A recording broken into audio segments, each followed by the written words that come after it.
the truth is that eighth one is really the source of all of them. Of course, we know we inherited from Abraham Avinu. Abraham sort of began the dissemination of monotheism, but the clarity of it and the cementing of it and the foundation of it all takes itself from Sinai. Yeah. Because even if you believe in God, that there's a creator, which makes perfect sense. You look at the creation, you see a creator. But if you don't believe that creator communicated to us how to live our life, then, it's very nice that there's a creator, but it doesn't actually affect my life, right? You are listening to the JP Show, where we discuss the issues you care about from a Jewish perspective. I am Rabbi G. And I am Rabbi Levi. And we hope you enjoy this episode.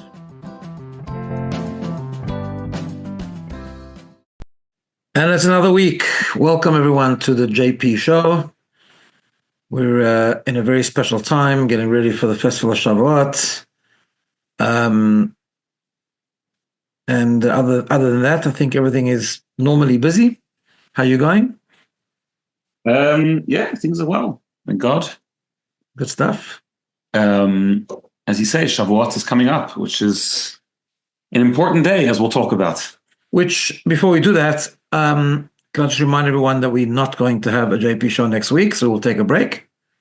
As Shavuot is Monday and Tuesday, and we always record on Monday, so we'll just take a short break. But we will be back. Absolutely. So, what have you got on? So, as you said, Shavuot is coming up. Shavuot is the day when the Torah was given, which we'll talk about that in a moment. What does that sentence actually mean? The Torah was given. Like, was there a Torah scroll handed to the Jewish people? What does that actually mean? We'll talk about that. But just for a detail, by the way, it was 3,337 years ago. Well, to be exact, it's quite a long time ago. Whatever happened, that's when it happened. That's right. So let's talk about a number of things. We'll sort of take this from different angles. So those that know you know that you're very into the Jewish calendar in general. It's one of your... Love the Jewish calendar. It's one of your passions. Shavuot seems to be not that much on people's radar, as much as other ones like Pesach and Rosh Hashanah and Yom Kippur. Why do you think that is? I know, that's such a pity, but I think there's a practical reason for it. And that is that there's no ritual on Shavuot. So Pesach, everyone knows, there's a Seder. Rosh Hashanah, there's shofar, there's meals, big Rosh, the honey, the apple honey, the pomegranates. It's a new year, Yom Kippur, there's fasting, it's a special shul day, something about Yom Kippur arouses people, whatever the case is. Sukkot is a little bit less, but nevertheless, it's Simchat Torah. There's Sukkot, there's sitting in the Sukkah, there's benching lulav. Shavuot it's one day in Israel, 2 days here, and it's nothing. It doesn't signify anything particular. However, it is the most important of all of them. Perhaps one could argue. I suppose we always argue that every festival, but it's true. In truth, it is an absolutely amazingly foundational Yom Tov. It's when we became a nation. Really, it started with Pesach as we were born as a nation when we left Egypt, but it is really the foundation of everything. It's really a foundational concept. It is. In fact, I would say it this way: everything in Judaism that we do and believe in, everything is rooted in the Sinai experience, which happened 3,337 years ago on Mount Sinai on Shavuot. So let's delve into that a little bit, actually. So when you say the Sinai experience, just explain what exactly happened there. I know you weren't physically, although we believe we were spiritually there, we do, but you obviously weren't physically there, but it's described in the Torah, it's described at greater length in the Talmud, in the Gemara. What are we actually talking about? What actually happened? That's such an important question because I think it's very misunderstood, actually. So we always use the thing, God gave us the Torah, which is true. But just we need to understand what that means, that phrase. First of all, not just about the knowledge of Torah. It is in part, meaning knowledge of Torah was actually there before. We have a tradition that Abraham, Yitzchak, Yaakov, Noah, even, the Jews, before the giving of the Torah, actually had insight into the Torah wisdom. There were even yeshivot, there were places of learning. Abraham, Isaac, and Jacob, they learned in academies of learning to learn the Torah, which was run by Noah's son, Shem, and his grandson, Aver, and so on. So there was some insight, but it is true to say that God gave us He gave it away to us, kind of thing. It became ours, it became our treasure, right? Even the Jewish wisdom. So of course, Shavuot has a lot to do with Torah knowledge and the importance of studying Torah, which is a very big foundation, a cornerstone of Jewish continuity and Jewish existence and Jewish identity. We've talked about this before. It's the one constant that has always been there throughout all our ages and so on. But it's much more than that. In many sources, Shavuot or the giving of the Torah on Mount Sinai is referred to as a wedding. It's a wedding between God and the Jewish people, right? It's when God really said, now you're my nation, right? That's one aspect. In fact, there's an imagery in the Gemara of God holding the Mount Sinai on top of the Jewish people. Many ways to explain that, but one of the ideas is almost like a chuppah. In other words, it's like it's the relationship between God and the Jewish people.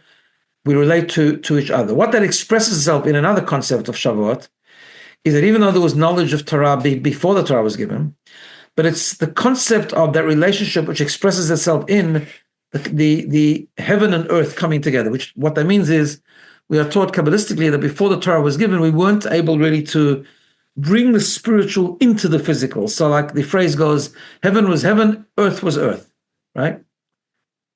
The relation between us and God that began about the Torah also gave us the ability to bring God into the world, to actually make ourselves more godly and to bring God into the world, to sanctify something, to actually elevate a piece of parchment when you turn it into a mezuzah, to elevate food when you make a bracha, when you do a mitzvah with it, when you eat matzah on Pesach, to actually bring holiness and godliness into every aspect of the physical world, which is a great thing because God is infinite and completely is transcendent. This world is very finite and very limited and very mundane and very physical. And the connection between those two things is a phenomenal idea, right? Yeah. So that's the concept of Matan Torah. But you asked before what actually happened. So in other words, what actually happened is a separate story. So what actually happened was there was this amazing dramatic event. The Mount Sinai was smoking. There was thunder. There was lightning. There was the call of the shofar. And then there was a godly revelation, whatever that means. I don't know. I mean, I wasn't physically there. But there was clarity. There was a moment of absolute godly clarity to every single person in the world, particularly the Jewish people who were standing there with all the future souls. And God communicated to us the 10 Commandments. Why the 10 Commandments? 10 Commandments are sort of encapsulate kind of the principles of the entire Torah. And we know just a nice little fun fact, there are 620 letters in the 10 Commandments. And we know in the Torah there are 613 mitzvot and 7 rabbinic mitzvot, and that makes up the 620. So that was the concept. The concept was, God said, I'm revealing myself, we're going to this wedding, but there's a contract in the wedding. There's a contract. It's a contractual, there's like contract, like a ksuba by every single wedding, I guess, right? This was a bit of a contract, a marriage contract. So there's a contract there too. There's a Torah, there's a moral compass, there's a set of values, there's mitzvot to keep, and so on. And that's sort of the contract that creates the marriage between us and God. I think maybe perhaps another way of saying this, maybe, and it sort of ties back to what you were saying before, Shavuot really sort of hammers home that Judaism is not just, in fact, it's not really at all just a cultural experience, like a nice experience that we, keep things, that enhances our life, and, focus on family and all that type of stuff, which are all good things, but it's all goes back to believing that, number one, there is a God, and number two, that God actually spoke to us. We just to clarify, you believe that there actually was an event where the Jewish people were standing at a physical mountain and they heard whatever that voice sounded like, whatever that meant, but there was a voice from God communicating directly to them, not to Moses, but to them, telling that, introducing himself, essentially saying, I am Hashem, your God, I took you out of Egypt, and it all is based on that. Without that, there is no Judaism. It's just another. And it's because you have to understand what that means. It's the one thing. There are one thing uniquely about Yiddishkeit and Judaism is that we believe there was a relation to everyone. 3 million people. If you want to be kind of count numbers, we have a sort of prediction. There's about 3 million people there. Yeah. Right?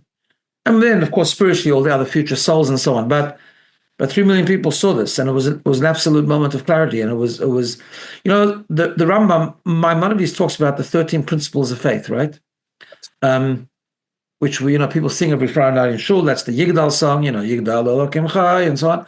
Yeah. That's the 13 principles of faith. The 8th one is about the belief in the Sinai revelation, that Torah is from heaven, it's divine, and there was a revelation at Sinai, and it's absolutely true and eternal, and so on. The truth is that 8th one is really the source of all of them. Of course, we know we inherited from Abraham Avinu. Abraham sort of began the dissemination of monotheism, but the clarity of it and the cementing of it and the foundation of it all takes itself from Sinai. Yeah. Because even if you believe in God, that there's a creator, which makes perfect sense. You look at the creation, you see a creator. But if you don't believe that creator communicated to us how to live our life, then, it's very nice that there's a creator, but it doesn't actually affect my life, right? We believe that he actually told us how to live our life. And it's not just he told us like a manager gives instructions. He actually entered into the relationship with us. Correct. Obviously, yeah, it's much deeper than just do this and don't do that. And without that, there's no Judaism. It's just not Judaism. Meaning you can... Yeah, it's a cultural stuff, but you can do a lot of culture with that, but it's not, Yeah. Which is why it's eternal, by the way. Because it's divine, so it's eternal. Right. And we know that the Zohar talks about this, that it was like the blueprint of the world, and everything in the world has a source in Torah. Always everything. That's why, like in Jewish law, for example, we're always responding to new technology or new advances, but we start from the source. We go back to the Torah and we say, okay, how do Torah respond to this? And because it's eternal and it has an answer for everything that will happen ever. It's eternal and it's absolute. Meaning there's no, because it's not human, I can have my opinions, but it's irrelevant. The point is what God says. Yeah, there is room for the different opinions, but it's only within the system. Yeah, Part of the structure is that sometimes interpretation can be different, but only within a certain context and based on certain axioms. Right. So when you say the Torah was given, right, let's just sort of branch off a little bit. When we say the word Torah, so I think different things come to different people's mind. Like usually we refer to what we take out from the Ark, from the Aron Kodesh on Shabbos. We take out a Torah and we read it. Is that what we mean when we say Torah? Is there more to it? Is that what was given? Like what was that actually? This is a very broad discussion, obviously, but what was that? Sorry. That's obviously a very broad discussion, but just sort of in brief. So I think that's a very good question. First of all, no, God didn't come down the mountain with the Sefer Torah that we take on shul. That's right. Even the 2 tablets weren't given on Luchot, were not given on Shavuot. Actually, the communication of it was. Yeah. So first of all, we need to realize that. First of all, we need to understand Moses' role here, Moshe Rabbeinu. We say that he was the one to give us the Torah. He was the one that God sent. In other words, he introduced us. He's like, you have at the in Kabbalah it says, just like by chuppah, you have like people who walk down the groom and the people who walk down the bride, right? And that's like to the chuppah. And normally the parents, but you always have to have someone walking down. So Moshe and his brother Aaron was like so it says Moses was like God's unterführer. He walked God down to the chuppah, and Aaron walked us up to the chuppah, so to speak, right? Right. Okay, whatever it is, but and then he was the one to communicate the rest of it. So God gave us the Torah and he communicates directly to us on Shavuot, but he wasn't giving us all the knowledge of the Torah. He wasn't giving us the Chumash or the Torah scroll. He was communicating the 10 Commandments. What he was really doing was he was giving us the connection to the Torah. He says, this Torah is now yours. You're now bound by it. It's your merit. You have a part in it. It's up to you now to ensure its continuity, to interpret it, to understand all the laws. Now, with that came certain foundations. We have a strong belief. Part of the belief in Mount Sinai is that it was both about the written Torah and the oral Torah, because we have 2 parts of the Torah. That's very, very important. And they're part of the halachic structure, the rabbinic structure, that we know that how we interpret the Torah and how we respond to different situations. That's also part of the Sinai revelation. But then the knowledge came afterwards. Moshe Rabbeinu went up on the mountain for 3 sets of 40 days. Part of that time, what he was doing is he was studying the Torah, and God was giving him the principles, God's giving him the details. He was giving him the various mitzvot. He was explaining to him various principles of how Torah should be interpreted in future generations, and he was giving over to us the structure. But that was later. That the giving of the Torah means I give you what's precious to me. It says God, the Torah was like God's precious treasure, And part of the wedding that we have with him is he gives it to us. He gave us the Torah. And he says, this is, like a groom gives a bride a ring under the chuppah. God gave us the Torah. That's his ring. And he said, this is what makes the marriage. And now it's yours, and you own it, and you have a stake in it, and so on. So practically, I mean, you said there's no official ritual when it comes to Shavuot, although there is. Of course, Jews always manage to develop customs, particularly in relation to food. So there's the obsession with eating dairy on Shavuot. I think it's quite an important custom. Yeah. I don't know if you have to have 15 different types of cheesecakes. I don't know if that's the criteria, but nevertheless, it's an important custom. So why don't you talk about that a little bit? What's that all about? So you talk about rituals. I think first of all, there's milk. I mean, there's so many reasons why we eat milk. One of them is because King Solomon compares the Torah to the sweetness of milk and honey. Therefore, we're so excited. We want to show our passion for Jewish wisdom, and therefore we realize how deep it is and how sweet it is and how beautiful it is. Just we have to get immersed in it. That's all, but it's really beautiful. That's one of the reasons. Also, we talked about the sets of 40 days that Moshe Rabbeinu went up on the mountain afterwards to learn the Torah. So the word for milk in Hebrew is chalav. Chalav has a numerical value, the gematria of 40, which is again the 40 days. So there's many, many reasons. Another ritual that's really important on Shavuot is actually trying to be in shul to listen to the 10 Commandments. Because the Midrash tells us that when Jews gather on Shavuot and they listen to the 10 Commandments, God almost considers it as if we again standing at, maybe the modern way to say it is renewing our vows, so to speak, right? Which is not a very Jewish concept in marriage, but it's the idea of we reenact and we re-experience the whole giving of the Matan Torah. That happens when we listen to the 10 Commandments. It's a very powerful, short, brief moment. So if you can make many shuls, I must say, if anyone's looking for like an early morning one, many shuls have a very early morning one because many people stay up. That's actually another ritual. People stay up a whole night on the first night of Shavuot. Just throwing something practical. So there's early services, there's regular services. You don't have to go for the whole thing. You just go for the Torah reading if you can make it. If you can't, but you can make it later on the day, please contact us because we're actually running primarily for young adults, but we can sneak you in even if you're not so young. Everyone's young. At my home, we're doing a Shavuot program on Monday afternoon, 2nd of June, the first day Shavuot, and we're going to read the 10 Commandments from a Torah scroll there as well. Staying up at night is a funny one. Staying up at night comes from a few reasons actually. From the Zohar, it talks about it's a very holy night and we should stay up, but also the simple reason is because apparently God came to Mount Sinai very early in the morning and the Jews slept in slightly. That we woken up. The Jewish time, as they call it. Yeah, so to fix that, we kind of show we're staying up and we're enthusiastic to be connected to the Torah and its wisdom. That's right. Okay, sounds exciting. So we're gearing up. So there's a few more days left, and celebrate Shavuot. Get involved. Come to a program, a learning program. Hear the 10 Commandments. Eat some dairy. Some kosher dairy on Monday, and enjoy the remember, the Jewish calendar is what keeps us ticking. So that's right. Engage. It's a really important festival.